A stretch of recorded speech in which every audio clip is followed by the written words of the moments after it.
County Board is looking for committee members, and a webinar with the DNR is aimed at helping people explore the BWCA. All that and more as we take you around the Northland, city by city. We start in Proctor, where the cross-country team has been awarded the 2023 Young Athletes Foundation Award of Excellence.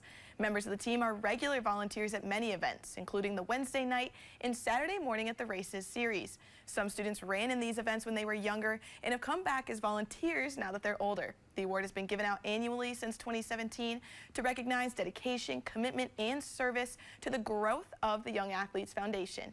Next, we head to St. Louis County, where the county is seeking residents to volunteer for an advisory committee. Community members are needed to serve on the Public Health and Human Services Advisory Committee. That group is responsible for making recommendations to the county board and the Public Health Department.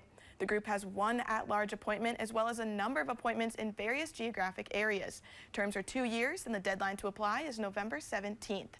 And we wrap up in Minnesota, where the DNR is hosting 2 webinars to help connect people to the outdoors. The first will be held tomorrow, and DNR staff will be discussing the No Child Left Inside grant program. Program funds are available to nonprofits, schools, tribes, and other government entities to help them get kids outside. The next webinar will be November 15th and will focus on advice for those looking to plan a BWCA trip. Whether you want a relaxing excursion or to put some miles on, they'll offer guidance on all kinds of adventures. These webinars are free, but registration is required, and we'll have a link to do so on our website. And as always, if there's something going on in your neighborhood that you think we should know about, send us an email and it might be featured as we take you around the Northland, city by city.